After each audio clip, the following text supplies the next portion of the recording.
Hello family, ഈ വർഷത്തെ ആദ്യത്തെ ക്രിസ്മസ് സെലിബ്രേഷൻ ആണ് കേട്ടോ ഞങ്ങൾ ഫാമിലി യൂണിറ്റ് എന്ന് പറഞ്ഞാൽ എല്ലാവർക്കും ഉണ്ടാവും കേട്ടോ. നമുക്ക് ഈ ക്രിസ്ത്യൻസിന് എല്ലാ മാസവും പ്രാർത്ഥനയൊക്കെ ആയിട്ട് ഏതെങ്കിലും വീടുകളിലൊക്കെ കൂടും.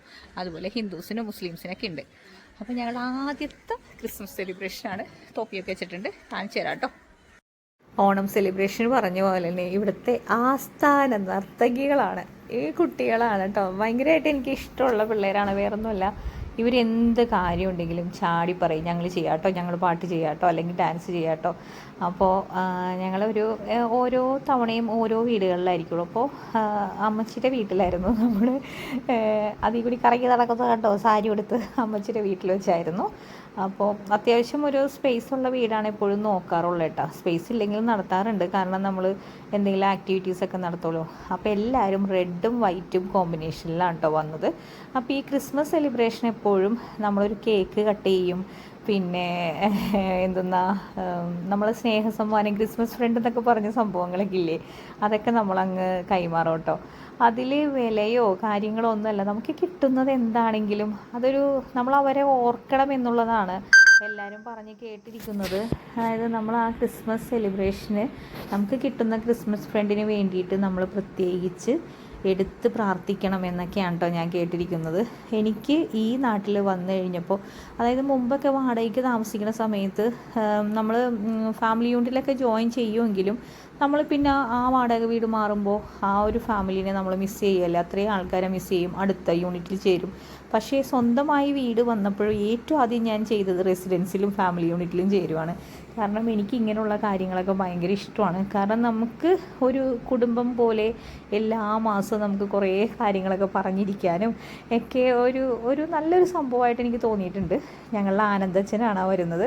ആനന്ദച്ചൻ തന്നെയാണ് എൻ്റെ വീടിൻ്റെ പെരവാർപ്പൽ, അതായത് പാലുകാച്ചൻ ഒക്കെ അച്ഛൻ തന്നെയാണ് വന്നത്. ഈ ഒരു കുടുംബ യൂണിറ്റിൻ്റെ പള്ളിയുടെ ഒരു പ്രത്യേകത എന്ന് വെച്ചാൽ 150 താഴെ വരുന്ന കുടുംബങ്ങളുള്ളൂ. ഞാനെന്ന് പറയുന്നത് മഞ്ഞുമാത പള്ളിപ്പുറം ബെസിലിക്ക എന്ന് പറയുന്നത് 2000-ന് മേളിലാണ്. 150 കുടുംബങ്ങളിൽ താഴെ ഉള്ളവർ കൊണ്ട് തന്നെ അച്ഛനെല്ലാവരെയും അറിയാൻ പറ്റും. ഓരോ വീട്ടിലെ കാര്യങ്ങളും അച്ഛനറിയാൻ പറ്റും. പരസ്പരം നമ്മൾ പള്ളിയിലൊക്കെ കാണുമ്പോൾ തന്നെ അത്യാവശ്യം എല്ലാവരെയും, അത് സ്ഥിരമായിട്ട് അടുത്തിരിക്കുന്ന ചേച്ചീനെ പോലെയാണെങ്കിലും നമുക്ക് അറിയാൻ പറ്റും. ഒരു ദിവസം വന്നില്ലെങ്കിൽ നമുക്ക് അറിയാൻ പറ്റും. അപ്പോൾ അച്ഛനെ സംബന്ധിച്ച് അച്ഛന് ഓരോ വീട്ടിലെ കാര്യങ്ങളും അറിയുന്നതുകൊണ്ട് തന്നെ നമ്മളോടാണെങ്കിൽ ചോദിക്കും, റോൺ വന്നില്ലേ, റോണപ്പന് ഭയങ്കര കാര്യമുണ്ട് അച്ഛന്. അപ്പോൾ അച്ഛനോട് ഞാനിങ്ങനെ കംപ്ലൈൻ്റ് ആയിട്ട് പറയും, അച്ഛൻ അതേ അവൻ മുടി വളർത്തിയിരിക്കണം, അങ്ങനെ ഇങ്ങനെയാണ്. അപ്പോൾ അച്ഛൻ പറയും, അവൻ വളർത്തട്ടെ. അതായത് അച്ഛൻ ഒരു പണ്ടത്തെ ഒരു അച്ഛന്മാരെ പോലെയല്ല ആനന്ദച്ഛന് എനിക്ക് തോന്നിയിട്ടുണ്ട്. നമ്മളുടെ ഇന്നത്തെ ജനറേഷൻ്റെ കൂടെയും പഴയ ആൾക്കാരുടെ കൂടെയും എല്ലാ രീതിയിലും പോസിബിളായിട്ടുള്ള കാര്യങ്ങളാണ് അച്ഛൻ്റെ പ്രസംഗത്തിലാണെങ്കിലും പ്രാക്ടിക്കലാക്കാൻ പറ്റുന്ന കാര്യങ്ങൾ അച്ഛൻ്റെ പ്രസംഗത്തിൽ പറഞ്ഞ് ഞാൻ കേട്ടിട്ടുള്ളൂ. അപ്പോൾ ഈ ആദ്യ ഞായറാഴ്ച അല്ലെങ്കിൽ രണ്ടാമത്തെ ഞായറാഴ്ചയാണ് എല്ലാ മാസവും നമുക്ക് കുടുംബയൂണിറ്റ് ഉണ്ടാവുന്നത്. അപ്പോൾ ഈ ഞങ്ങളുടെ കുടുംബയൂണിറ്റിൽ ഇലക്ഷനായിരുന്നു. ഇലക്ഷൻ എന്ന് പറഞ്ഞാൽ കുടുംബയൂണിറ്റിന് ഒരു സെക്രട്ടറിയും പ്രസിഡൻറ്റും ലീഡറും എല്ലാവരും ഉണ്ടാവുമല്ലോ. അതുപോലെ തന്നെ കുടുംബയൂണിറ്റിനുണ്ട്. നല്ലൊരു നടത്തിപ്പിന് വേണ്ടിയിട്ടാണ് അത്യാവശ്യം എല്ലാ കുട്ടികളും വന്നിട്ടുണ്ട്. അന്നാമ്മനെ കണ്ടല്ലോ, അന്നാമ്മ അവിടെ കറങ്ങി തിരിഞ്ഞടക്കുന്നത്. അപ്പോൾ ഞാനിത് ശരിക്കും പറഞ്ഞാൽ വീഡിയോ എടുക്കാതെ ഇങ്ങനെ ഏതോ ലോകത്ത് നിൽക്കുമായിരുന്നു. അപ്പോഴാണ് നമ്മുടെ നെൽസൺ ചേട്ടൻ വന്നിട്ട് ചോദിച്ചു, എന്താണ് യൂണിറ്റിൽ, നെൽസൺ ചേട്ടനാണിത്, എന്താണ് ഈ യൂണിറ്റിൽ വീഡിയോ ഒന്നും എടുക്കുന്നില്ലേ എന്ന് പറഞ്ഞിട്ട്. അപ്പോൾ ഇതിൽ കോപ്പി റൈറ്റ് എന്നൊരു സംഭവം വരുന്നത് കൊണ്ടാണ് പിള്ളേർ നല്ല പാട്ടൊക്കെ പാടിയായിരുന്നു.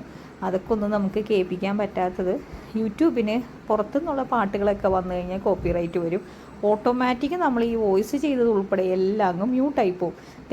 നിൽക്കണ അമ്മച്ചിയുടെ വീടാണിത്. അമ്മച്ചിയുടെ വീട്ടിൽ വെച്ചിട്ടായിരുന്നത്. അമ്മച്ചിനെ ഞാൻ ആദ്യം മുതലേ ശ്രദ്ധിക്കോട്ടെ, ഭയങ്കര കെയറിങ് ആണ്. നമ്മളെന്തെങ്കിലും കാര്യങ്ങളുണ്ടെങ്കിൽ തന്നെ പുള്ളിക്കാരി അതങ്ങനെ പറയും, അത് ചെയ്യ് എന്നൊക്കെ പുള്ളിക്കാരി ഇങ്ങനെ പറയും കേട്ടോ. അപ്പോൾ നമുക്ക് ഭയങ്കര ഇഷ്ടം തോന്നുന്ന ഒരു അമ്മച്ചിയും കൂടിയാണ്. എല്ലാവരും ഭയങ്കര നമ്മളൊരു ഫാമിലി പോലെയൊക്കെ തന്നെയാണ്. എനിക്ക് തോന്നുന്നത് എല്ലാ നാടുകളിലും ഇപ്പോൾ ഹിന്ദു മുസ്ലിം ഈ മതങ്ങൾ പറയുന്നതിനോട് വലിയ യോജിപ്പില്ലാത്ത ഒരാളാണ്. എന്നാൽ പോലും നമ്മളുടെ ഒരു ഇന്ത്യൻ കൾച്ചറിൻ്റെ ഭാഗമാണല്ലോ ഇപ്പോൾ ഈ മതങ്ങൾ എന്ന് പറയുന്നത്. ഓരോ മതങ്ങൾക്കും പ്രാർത്ഥന കൂട്ടായ്മകളൊക്കെ ഉണ്ടാവും. അപ്പോൾ ഓരോ ഒത്തുചേരലുകളും ഒന്നും കൂടി അടുപ്പിക്കണ പോലെ തോന്നും. കാരണം വെച്ചാൽ എനിക്ക് എന്ന് പറയുന്ന ബന്ധുക്കളും ഇതൊക്കെ ഒരുപാട് പേരുണ്ടെങ്കിലും നമ്മളുടെ ഇപ്പോൾ ബന്ധങ്ങളൊക്കെ ഒരു എന്താ പറയുക, അല്ലെങ്കിൽ ഒരു മരണം വരണം, അല്ലെങ്കിൽ ഒരു കല്യാണം വരണം, ഒന്ന് ഒത്തുകൂടുന്നതിന്. പണ്ടത്തെ പോലെ വെക്കേഷൻ ഓരോ വീടുകളിലും പോയി നിൽക്കുക അങ്ങനത്തെ പരിപാടികളൊന്നും ഇല്ലാത്തതുകൊണ്ട് ഇങ്ങനെയുള്ള കുടുംബ യൂണിറ്റുകളും റെസിഡൻസും ഒക്കെയാണ് നമുക്കൊരു ഫാമിലി ആയിട്ട് തോന്നുന്നത് കേട്ടോ. അപ്പോൾ പ്ലം കേക്കാണ് ശരിക്കും പറഞ്ഞാൽ ക്രിസ്മസിന് നമ്മൾ മുറിക്കുന്നത്. ഈ പ്ലം കേക്ക് എന്തുകൊണ്ട് എന്നുള്ളത് ക്രിസ്മസിന് എനിക്ക് അറിയത്തില്ല കേട്ടോ. എങ്ങനെയാണ് ക്രിസ്മസിന് പ്ലം കേക്കാണ് ഏറ്റവും കൂടുതൽ ഇമ്പോർട്ടൻസ് വരുന്നത്? ക്രീം കേക്കുകളൊക്കെ ഔട്ടായിട്ട് പ്ലം കേക്കിന് എങ്ങനെ ഇമ്പോർട്ടൻസ് വന്നു എന്ന് എനിക്കറിയത്തില്ല. അതിൻ്റെ ഒരു ഹിസ്റ്ററി എനിക്കറിയത്തില്ല. അച്ഛനൊരു ചെറിയ കേക്കൊക്കെ ഞങ്ങൾ മേടിച്ചിട്ടുണ്ടായിരുന്നു. അപ്പോൾ അച്ഛൻ്റെ നല്ല അടിപൊളി പ്രസംഗം ഉണ്ടായിരുന്നു. പിന്നെ ഞാൻ കരുതി എന്തെങ്കിലും ഒരു മ്യൂസിക് ആഡ് ചെയ്ത് അതിട്ട് കഴിഞ്ഞാൽ കോപ്പി റൈറ്റിംഗ് വരും. അപ്പോൾ അച്ഛൻ്റെ ഒരു ചെറിയ രീതിയിലുള്ളൊരു മെസ്സേജ് തന്നിട്ടാണ് അച്ഛനും പിന്നെ ഈ ഡിസംബർ മാസത്തിൽ ബർത്ത്ഡേ ഉണ്ടായിരുന്ന ഒരു കൊച്ചു കാന്താരി ഉണ്ടായിരുന്നു. അവളും അച്ഛനും അമ്മാമ്മയും കൂടിയാണ് ഈ ഒരു കേക്ക് കട്ട് ചെയ്ത് പിന്നെ നമ്മൾ ഒരു ക്രിസ്മസ് സെലിബ്രേഷൻ അല്ലേ, അപ്പോൾ ഒരു സ്നേഹവിരുന്നുണ്ടാവും. അതായത് നമ്മളിങ്ങനെ ചെറിയൊരു ചായയും എന്താണോ അവർക്ക് പറ്റുന്നത്, ഇന്നത് വേണം എന്നൊരു യാതൊരു നിർബന്ധങ്ങളും ഉണ്ടാവില്ല. ആ ഒരു കുടുംബത്തിന് എന്ത് പറ്റുന്നു അത് എല്ലാവരും കൂടി അങ്ങ് ഷെയർ ചെയ്ത് ഒരുമിച്ചിരുന്ന് കഴിക്കും. അങ്ങനെയാണ് സാധാരണ ചെയ്യുന്നത്. അതും ഒരു രസം തന്നെയാണ്. നമ്മളെല്ലാവരും നമ്മളുടേതായ സ്വകാര്യതയിൽ നമ്മൾ മാത്രമായിട്ട് ജീവിക്കുന്നു, നമ്മൾ മാത്രം ഭക്ഷണം ഉണ്ടാക്കുന്നു, നമ്മൾ മാത്രം കഴിക്കുന്നു. പണ്ടൊക്കെ ആയിരുന്നു അയൽപക്കത്തൊരു ചിക്കൻ കറി വെച്ച് കഴിഞ്ഞാൽ എടി കറി എന്തുവാ, ഓ ഇവിടെ പച്ചക്കറി വെച്ചാൽ എന്നാൽ ഇവിടെ നിന്ന് ഇത്തിരി കറി ഉണ്ടായിക്കോട്ടോ. ഇപ്പം അങ്ങനെയുള്ള സംസാരങ്ങളൊന്നും ഞാൻ കേൾക്കാറില്ല. കാരണം എന്ന് വെച്ച് കഴിഞ്ഞാൽ നമ്മളിപ്പോൾ പറയുമ്പോൾ ആണല്ലേ എന്ന് പറഞ്ഞ് ആ ഒരു ടോപ്പിക്ക് അവിടെ അവസാനിക്കുക.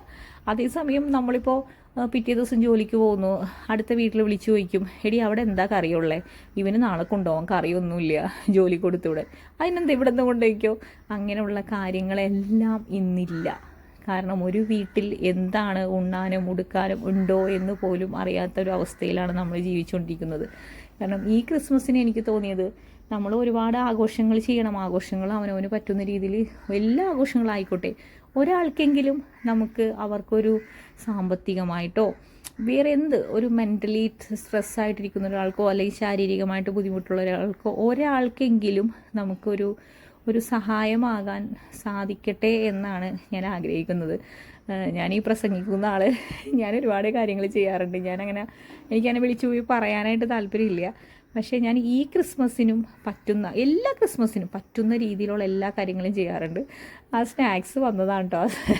അവിടെ കേക്ക് ഉണ്ടായിരുന്നു, പിന്നെ ഉഴുന്നുവട ഉണ്ടായിരുന്നു, ഒരു ബിസ്ക്കറ്റൊക്കെ ഉണ്ടായിരുന്നു കേട്ടോ. ഇതാണ് നമ്മളുടെ ക്രിസ്മസ് ഫ്രണ്ടിനെ തിരഞ്ഞെടുക്കുന്നതാണ്. പക്ഷേ ആദ്യം തന്നെ എൻ്റെ പേര് വിളിച്ചായിരുന്നു കേട്ടോ. അതുകൊണ്ട് ആ വീഡിയോ ഒന്ന് ഷെയ്ക്കായിപ്പോയി. അപ്പോൾ ആ വീഡിയോ ഞാൻ തന്നെ വീഡിയോ എടുക്കണോണ്ട് എന്നെ തന്നെ വിളിച്ചപ്പോൾ ഓടിപ്പോയതുകൊണ്ട് അതെനിക്ക് എടുക്കാൻ പറ്റിയില്ല കേട്ടോ. അപ്പോൾ ഓരോരുത്തർ, അതായത് എല്ലാവരെയും പേര് നറുക്കിട്ടിട്ട് ഒരാൾ വന്ന് ആ പേര് വിളിക്കും. ആ പേര് വിളിക്കുന്ന ആൾക്ക് ആണ് നമ്മൾ കൊണ്ടുവന്ന ഗിഫ്റ്റ് കൊടുത്തത് കേട്ടോ. അങ്ങനെയായിരുന്നു. അല്ലെങ്കിൽ എന്ന് വെച്ച് കഴിഞ്ഞാൽ നമ്മളെല്ലാവരെയും പേരിടും, ആരെങ്കിലും ഗിഫ്റ്റ് കൊണ്ടുവരാൻ മറന്നുപോയോ എന്തെങ്കിലുമൊക്കെ ഉണ്ടെങ്കിൽ പിന്നെ അത് ഇഷ്യൂ ആവുമല്ലോ. ഇഷ്യൂ ആവുമെന്ന് വെച്ച് കഴിഞ്ഞാൽ വിഷമാവും. അപ്പോൾ ഈ സമ്മാനം കൊണ്ടുവന്നവരുടെ പേര് മാത്രമാണ് അതിലിടുന്നത്. അപ്പോൾ അങ്ങനെ വിളിക്കും. കാരണം എല്ലാവരും കൊണ്ടുവന്നിട്ടുണ്ടാവും. എന്നുവെച്ചാൽ ചെറിയൊരു എമൗണ്ടിൻ്റെയാണ് പറഞ്ഞത്. പക്ഷേ ചില ആൾക്കാർ ഒരുപാട് കൂടുതലും ഒക്കെ ഉണ്ട്. പിന്നെ നമ്മളുടെ കൊച്ചു പിള്ളേരുടെ ഡാൻസ് ആയിരുന്നു. അവർ തന്നെയാണ് എല്ലാ പ്രാവശ്യവും കോമ്പറ്റീഷൻസും മറ്റേ ഡാൻസ് ആണെങ്കിലും എന്ത് ഉണ്ടെങ്കിലും ഈ പിള്ളേർ തന്നെയാണ്. എനിക്ക് തോന്നുന്നത് നമ്മുടെ യൂണിറ്റിൻ്റെ ഓണ സെലിബ്രേഷനിൽ പിള്ളേരെ കാണാൻ പറ്റിയിട്ടുണ്ടാവും. അപ്പോൾ ഒരു പാട്ടൊക്കെ നമുക്ക് ഇടാൻ പറ്റാത്ത അവസ്ഥയാണ്. കുട്ടികളിത് കാണുമ്പോൾ വിചാരിക്കുന്നുണ്ടാവും, ചേച്ചി ഞങ്ങളുടെ പാട്ടൊക്കെ കട്ട് ചെയ്തല്ലോ. അപ്പോൾ യൂട്യൂബേഴ്സിന് കുറേ റൂൾസ് ഉണ്ടല്ലോ. നമ്മൾ പുറത്തുനിന്ന് കൊണ്ടുവന്നിട്ട് അതായത് നമ്മൾ അവിടെ വെച്ചിരിക്കുന്ന പാട്ട് ഇതിൽ കേട്ട് കഴിഞ്ഞാൽ കോപ്പിറൈറ്റ് വരും. കോപ്പിറൈറ്റ് വന്നു കഴിഞ്ഞാൽ ഓട്ടോമാറ്റിക് നമ്മൾ മ്യൂട്ടാക്കാതെ നമ്മൾ ഈ ചെയ്ത വോയിസ് കംപ്ലീറ്റ് അങ്ങ് മ്യൂട്ടായി പോകും. അപ്പോൾ കൊച്ചു മക്കളുടെ ഡാൻസൊക്കെ ഉണ്ടായിരുന്നു. അന്നാമ്മ അവിടെ കറങ്ങി തിരിഞ്ഞൊക്കെ നടക്കുന്നുണ്ടായിരുന്നു. അന്നാമ്മയ്ക്ക് ഇതൊക്കെ ഭയങ്കര ഇഷ്ടമാണ്. പക്ഷേ അന്നാമ്മയ്ക്ക് പ്രാക്ടീസ് ചെയ്യാനോ ഇവരുടെ കൂടെ ഇത് ചെയ്യാനുള്ളൊരു സമയം കിട്ടുന്നില്ല. പിന്നെ പല സ്ഥലത്താണ് വീടുകൾ. കാരണം ഇവിടെ ഒരുപാട് അടുത്തടുത്തല്ല എല്ലാവരും താമസിക്കുന്നത്. കാരണം എല്ലാ മതങ്ങളും ഈക്വലായിട്ട് താമസിക്കുന്ന ഒരു സ്ഥലമാണ്. അപ്പോൾ തൊട്ടടുത്തല്ല എല്ലാ ഫാമിലീസും വരുന്നത്. പല സ്ഥലത്തായതുകൊണ്ടുള്ളൊരു ബുദ്ധിമുട്ടുണ്ട്. പിന്നെ ഞങ്ങൾ ഒരുമിച്ച് എല്ലാ വർഷവും എടുക്കുന്ന പോലെ ഫോട്ടോസ് എടുത്തു. പിന്നെ ഈ കരോളൊക്കെ പോവാറുണ്ട്, കണ്ടിട്ടുണ്ടാവുമല്ലോ എല്ലാവരും.